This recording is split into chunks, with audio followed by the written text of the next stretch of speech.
Exhaustion does not come from overwork, but from the inability to stop. We are convinced that one more call, one more email, one more task will save the day, but in the end, what remains is a void. This is not life, it is a breathless race. And as you run, the essentials go unnoticed, the meaning of things, the proximity to the one who loves, the silence that reloads the energies. There's an old wisdom that says, a day of stillness is worth more than 6 days of rush. Rest is not a privilege for lazy, but an act of courage. It is the moment when you are no longer a slave to obligations and resumes control of existence itself. It is not the things that dictate your steps, nor the urgency that pushes you. You recover the right to say at the time, enough, and that's when time serves you. The secret is simple and at the same time scary.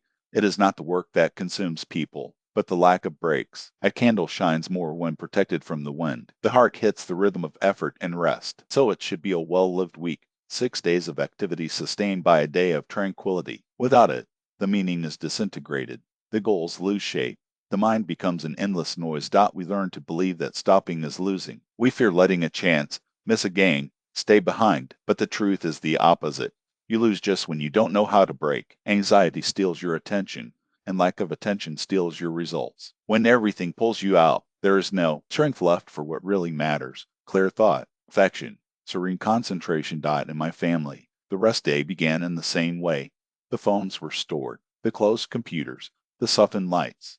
On the table, bread and wine, in the faces, silence and smiles. It was in the space that the stories of the ancestors emerged, the conversations that there was never time to have, the gratitude for the week lived. And every time the same thing happened, restlessness dissolved, and in its place arose clarity. The next day, life was demanding effort again.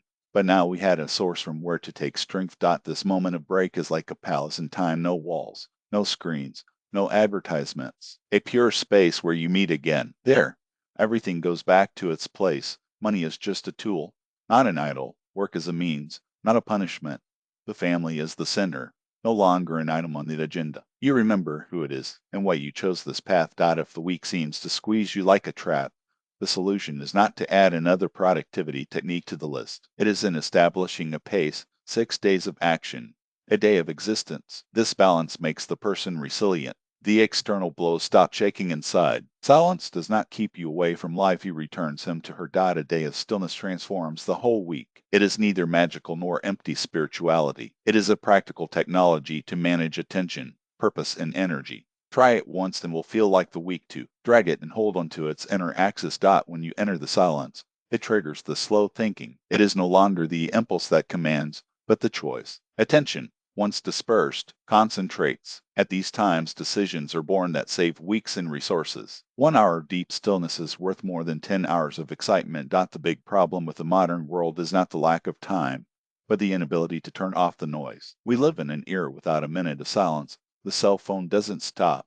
Advertising pursues us. News invades sleep. We fear silence as we fear the emptiness, but it is precisely his absence that impoverishes us, weakens and exhausts us. Imagine a candle that burns nonstop. The flame is beautiful, but if it is not protected even for a moment, any wind erases it. The same happens with us. Without breaks, we get fragile. Each little setback destabilizes us. Each news breaks the concentration. We lost firmness because we forget the rhythm. A millennial wisdom teaches, work 6 days, but in the seventh, stop. It is not an arbitrary order. It is a knowledge about human nature. Those who live without stopping is like a flat container. They can absorb knowledge, money, tasks, but everything drips. The rest fixes this leak. It restores the integrity so that what was built during the week does not a new powder. Modern research confirm RMA that. Daniel Kahneman talked about two thought systems, the fast and the slow. In everyday life, we live only in fast mode, reacting, responding, running. But without slow, reflective mode, we make mistakes, we lose money, break relationships. Rest reconnects us with the second system, and a single day at this pace avoids dozens of failures in the week. I met someone who said, I can't afford to rest. Years later, tiredness took it all: health, family, work.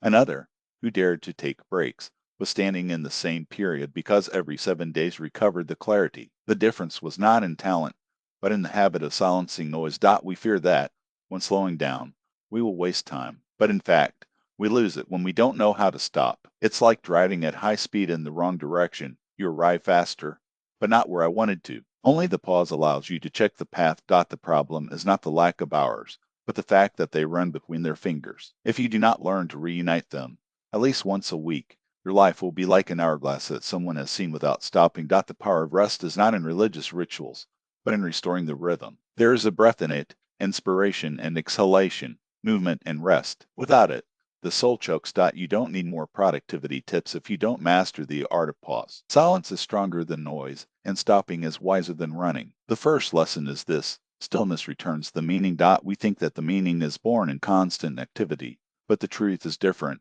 It arises in the breaks. That's when you stop running, that listens to what the noise drowned out. Silence is not empty, it is full of answers that agitation will not let. I remember a family that, every Friday night, left the work aside. The table was set with simple foods. Candles illuminated the environment with a soft light. No one spoke loudly. No one argued. At first, the children found it boring, as if the world left them behind. But years later, it was these moments that remembered as the most important because there was the meaning, gratitude, connection with the roots, attention to those they loved. In ordinary days, we will become gears, work, accounts, calls. But when we enter the silence, we see the whole again. Why do you strive? Who fights? Where does your life go? These issues are not resolved in the rush. Only they hear in the break. Viktor Frankl, who survived the worst horrors, said that it is the meaning that makes the human being resistant. But the meaning does not scream, he whispers, and only heard in silence. Therefore, Shabbat is not just rested as a return to the essentials. The modern man seeks answers on the screens,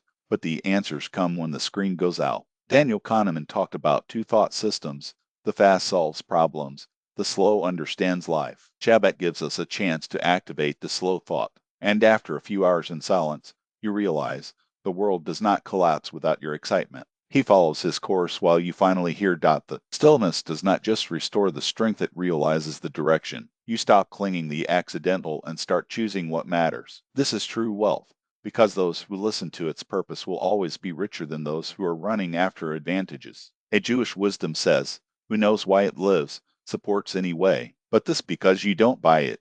You don't steal, don't spy, you only hear. And that is why there is the day of silence. If you feel that life has lost your way, try stop for a few hours. You will see that the meaning has not disappeared. He just expected you to be to stop to talk again. The second truth of Shabbat: time is sacred space. We are used to valuing things, home, clothes, car. But the greatest treasure is time. He doesn't sell himself. It cannot be stored in a chest and rescued later. Each time lived goes forever. Therefore, the Jewish sages said, things build walls, time builds life. Shabbat teaches how to treat time as something sacred. One day a week is declared untouchable for chores and concerns. That day, time is no longer raw material and becomes a palace. We enter it as in a temple and understand, this is true lust, the gift of the stop. I met a man who spent his life complaining, I don't have time. Run project to project, connecting to connection. Won a lot, but he always owed himself. A childhood friend, on the contrary, reserved at least one day a week as inviolable. It dedicates it to the family, to reading, to silence, and he found that,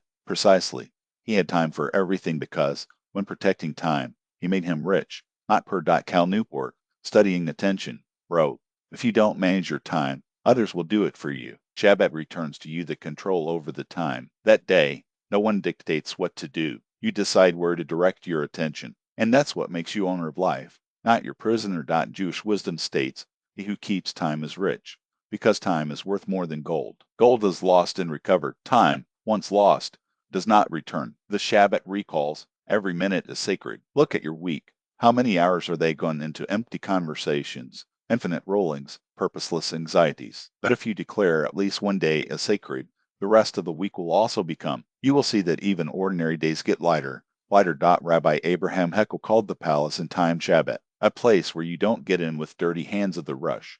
In this palace, there are no urgent connections, work pressures, no negotiations. There is only you. Next, in the silence that enriches you. We often pursue space. We want larger houses, more beautiful objects, but we forget that true lust is the space of time. Shabbat teaches just that, respecting the hours is sacred. If you feel that you are getting lost in the race, stop. A day when time is declared sacred will return to you the feeling of fullness. Such Ben Shahar, a researcher of happiness, points out that gratitude in relationships is the basis of well-being.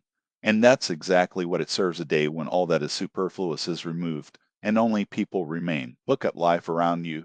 How many are aging alone not for lack of money, but for not having ties? How many families remain united precisely by the habit of gathering, even once a week? This is the strength of Shabbat. It does not only heal the soul, but also relationships. Wealth without connection is empty. Money without affection are just cold walls. Shabbat reminds us true strength is to build deeper bonds than any building. Try to dedicate a night only to this. Turn everything off and feel at the table you love. You will see conversations will flow alone. And right now, you will understand that wealth are not numbers in an account, but the proximity of those next to you. Shabbat keeps the simple but grand truth. Deep ties are the greatest capital of a person. The fifth truth of Shabbat is silence as a source of antifragility. The modern world makes us vulnerable. We are always connected, always waiting for news, always reacting. A message can spoil the day, a connection can dismantle plans, an error can unbalance us. We become fragile like glass. Shabbat returns to humans the strength of being antifragile. In silence, we cease to depend on chance. When we turn off the noise for a day, we realize the world does not collapse if we do not respond to an email. The money does not disappear if we do not close another business. Life goes on, even if we stop. And in this understanding, resilience is born. I met a person who lived in constant panic. Any detail shaken her, a drop in the bag, and she lost sleep, a delay in salary, and she lost faith. But there was another one that, every week, reserved at least one day without news or running. And it was precisely she who supported the blows, because she knew the world does not support the events, but in an inner core.